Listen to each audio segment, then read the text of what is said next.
that come, I won't fumble. I'm just stacking on the low, but hey, I'm tired of being humble. Let me get to it. That motivation music. Get control of your life, don't let nobody else do it. Cause when I gon' have match Ep.533 cruising. Feel like you winning on the...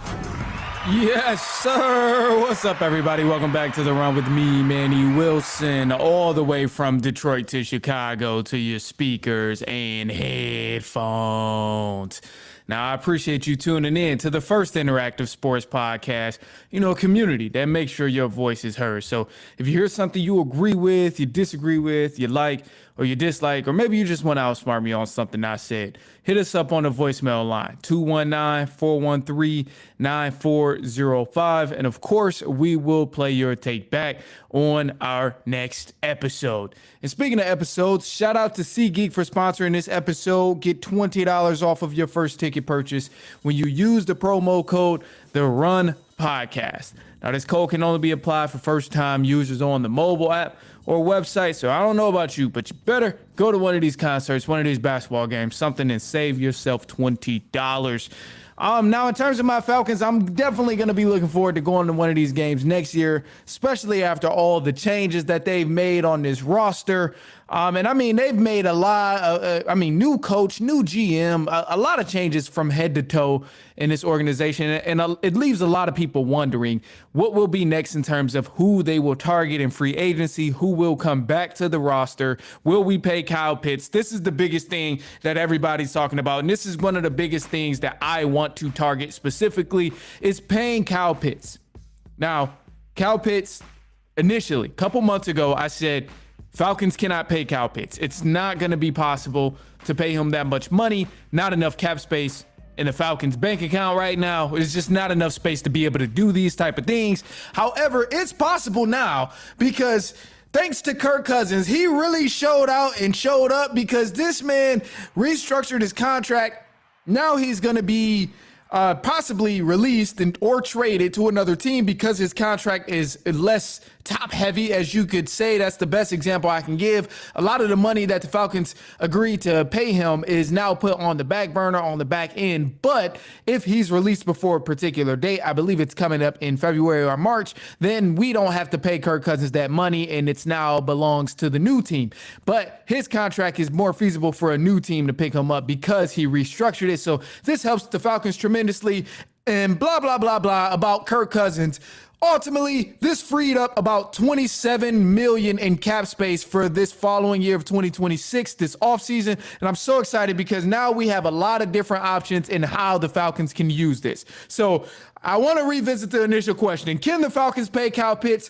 Absolutely. We now have the money to pay Kyle Pitts, and I'm so excited about this. Some people say we even have money to pay George Pickens, which is a little bit of a stretch, but we'll discuss. We'll talk about the whole George Pickens possibly coming to Atlanta thing. It's possible, but let's focus on Kyle Pitts first before we jump too far ahead. Now, Falcons, again, projected to have about $27 million in cap space, maybe $28 million.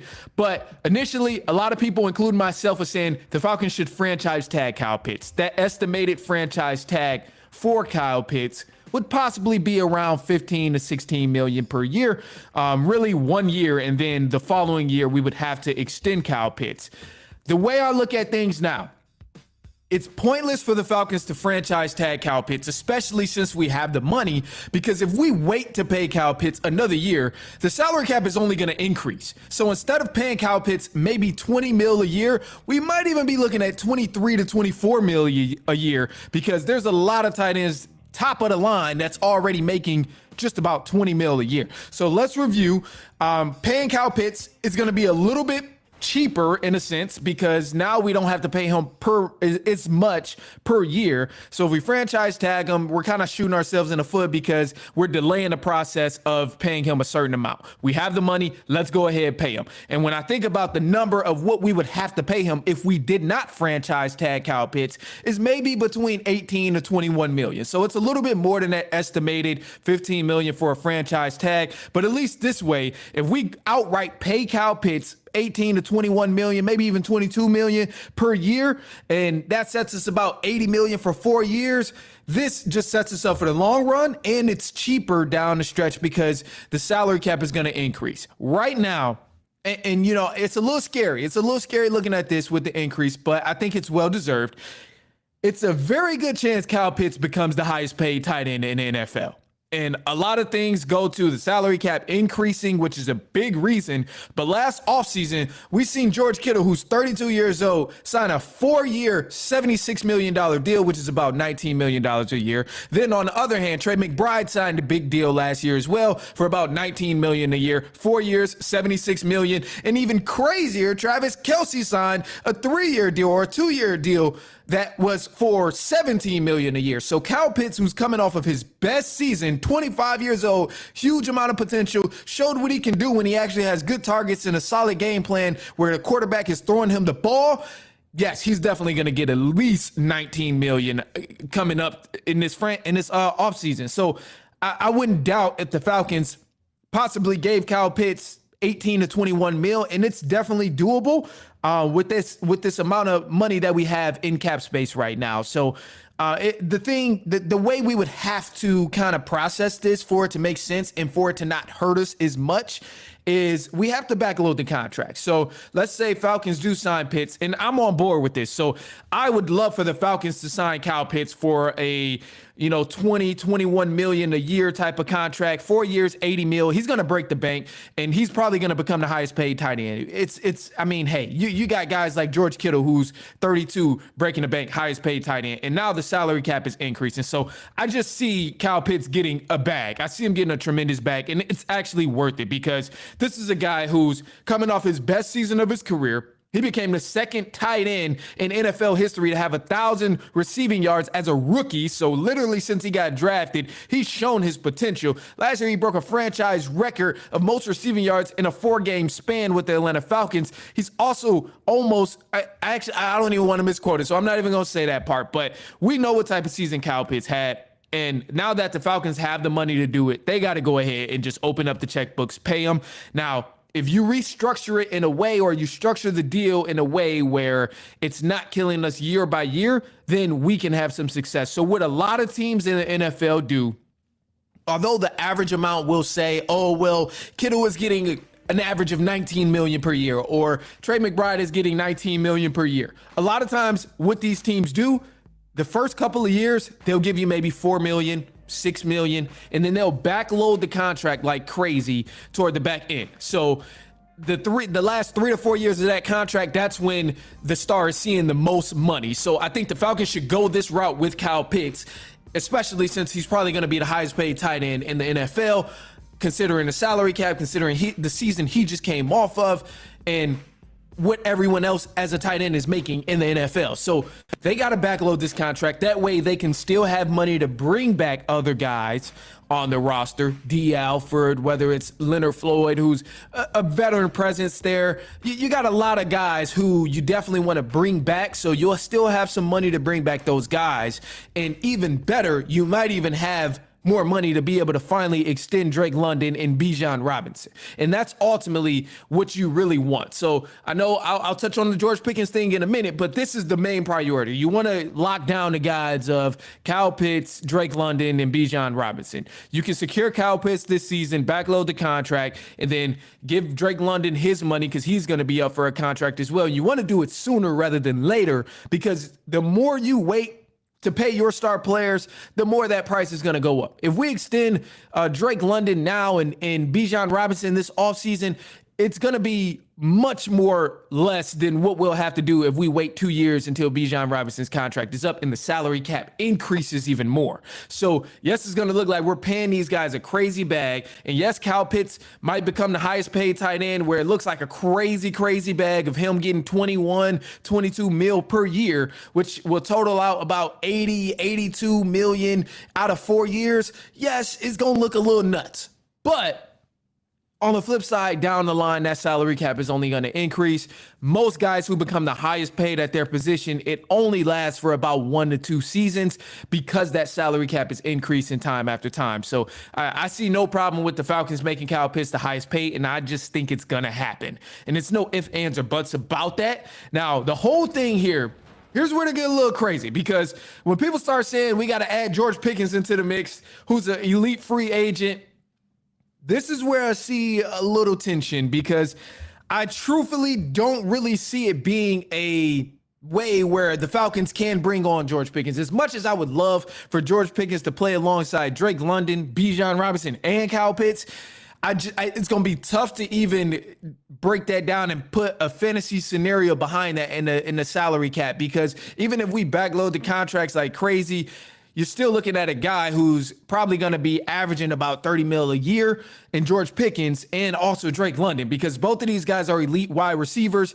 And you just look at what some of the fourth and fifth highest paid wide receivers are making right now, and it's a minimum of 30 mil a year. So it's gonna be a crazy price to be able to extend Drake London and also be able to pay George Pickens. Now, I'm on the side of believing anything is possible with these NFL GMs. If you can cook up the numbers and you can manipulate the numbers and manipulate the contracts in a certain way, I'm almost positive we wouldn't be the first to be able to do that. But it's something that's going to be incredibly difficult. I can't really see us and envision us being able to extend. Well, first, let's start. I can't even see us being able to pay Kyle Pitts maybe $82 million for 4 years, then turn around being able to sign George Pickens, who's going to get a bag for a minimum of $30 million per year, which is going to be over $100 million contract, which you'll have to backload, and then turn around and get Drake London another $30 million contract as well, or an extension. It's going to be tough. And then, wait. You got Bijan Robinson, too, best running back in the NFL, who's also going to collect a bag and probably going to be looking at just shy of $100 million, if not overseeding $100 million in a 4-year time span. So it's going to be tough to be able to retain all of the guys we have, the core that we have, and also bring in George Pickens. I don't really see that happening, but hey, man, there's a way. I've seen crazier things happen in the NFL where guys have manipulated these numbers and figured out some sort of financial way to do it. So it is possible. I just personally don't know it, but with the $28 million that the Falcons have in the cap space now, it would be tough to be able to kind of backload that stuff. And again, thanks to Kirk Cousins, the Falcons even have room to be able to manipulate these numbers to pay Kyle Pitts and possibly extend Drake London and Bijan, but yet along bringing in another $30 million a year type of contract. I don't know if that would happen. I just genuinely don't know if that would happen, man. Like, I'm looking at some of the guys here with George Pickens. George Pickens is at least, at minimum, getting 30 mil a year, especially the season he's had with the Cowboys and showing how valuable he can be to a team. Jamar Chase is at 40 mil a year. Justin Jefferson, 35 mil. CeeDee Lamb at 34 mil. Then you go a little further, Amon-Ra at 30 mil. So I'm sure George Pickens is at least minimum getting 30 mil a year, considering these other guys before him are making more than 30 mil. So I wouldn't even be surprised if George Pickens get a bigger bag than a lot of these guys on this list. So with the Falcons projected 28 million, I would be shocked if they somehow made this happen and manipulated the contract in a way where we pay a lot of the money later on the back end of the contract and was able to retain him to Atlanta. I would be very, very shocked. So, but again, anything can happen. Who knows? But look, we got some stuff going on. We got some voicemail calls. Definitely want to jump into the voicemail call. Not really sure what's going on and what he said, but before we cut into the back half of the Falcons staff, we'll also join in. We have another guest joining in too. You know, Travis Hicks, he's been on before, but he'll be on. We'll talk about the Super Bowl and everything. And then we'll crank this voicemail. We'll see what they're talking about in the voicemail, and then we'll move on to all of that other stuff. So don't go anywhere. It is halftime.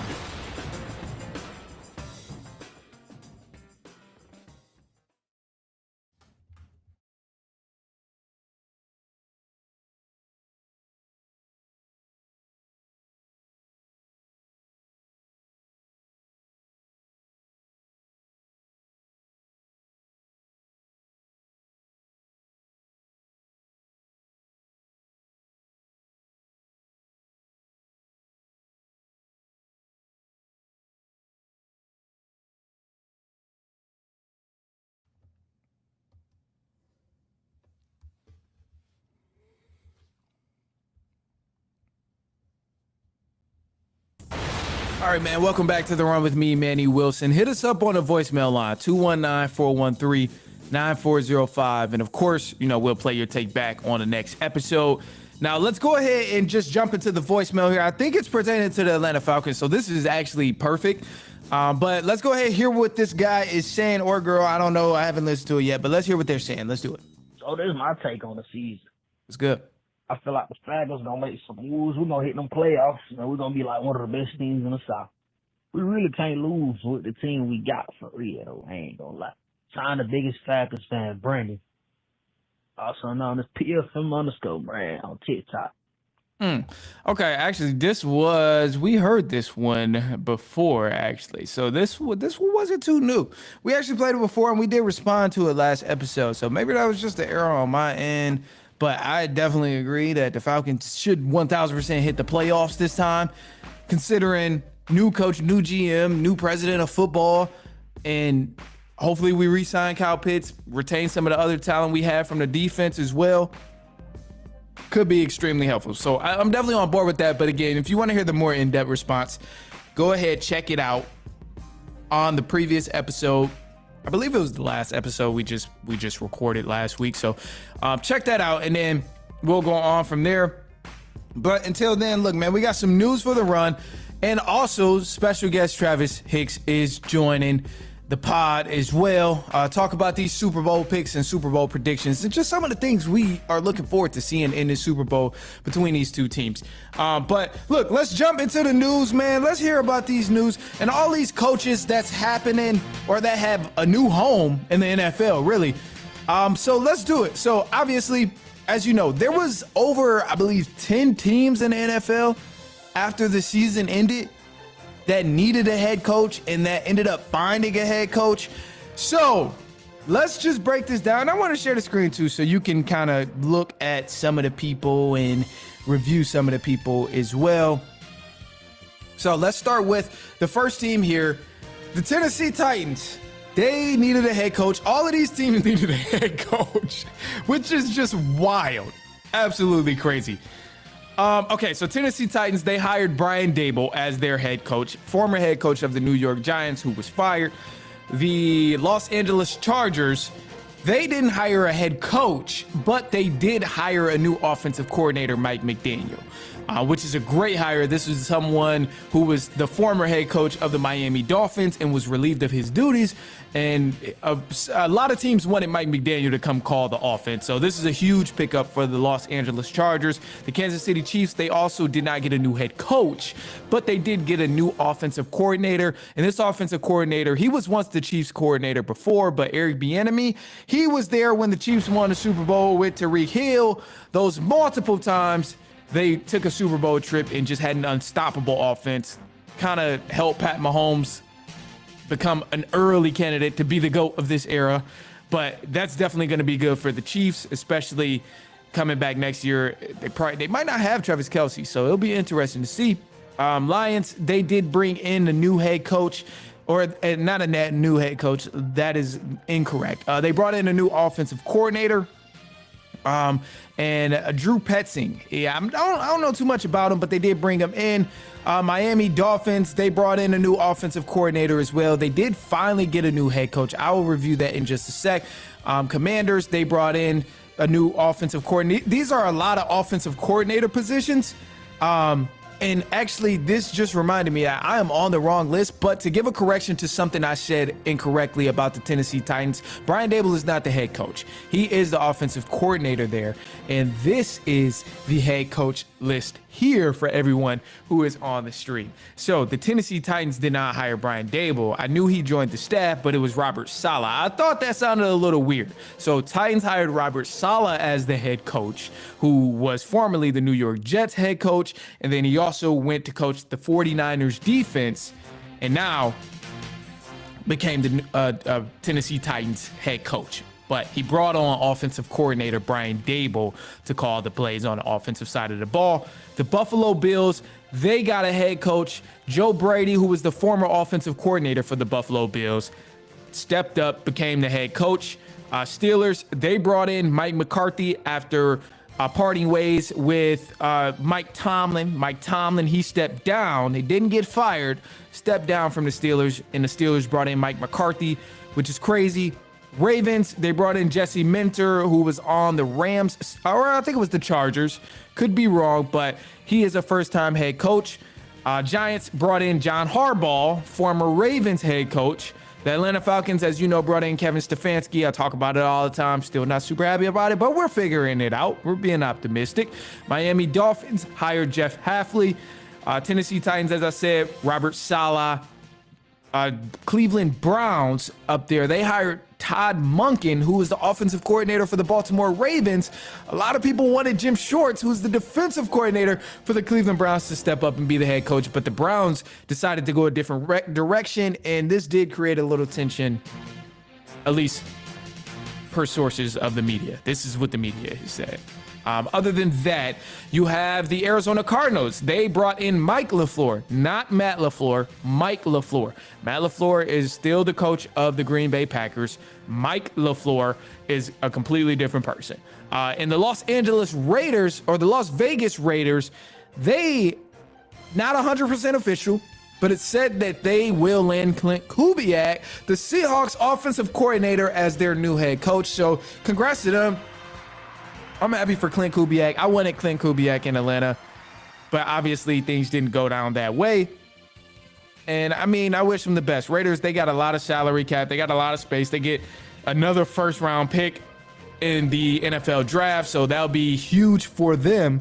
And again, man, a lot of money to spend this offseason for the Raiders. So we'll see what they do.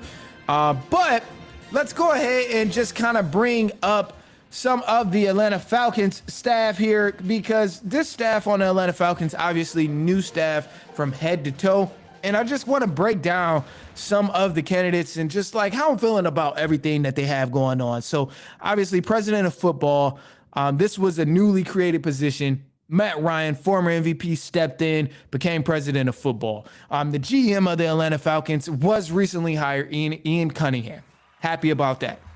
I can't really complain about that. Ian Cunningham has been credited for a lot of the Chicago Bears pick. He was the assistant GM with the Chicago Bears, so doesn't get a lot of credit, but he's said to have a really good eye to have picked out a lot of the talent that the Bears chose in the draft.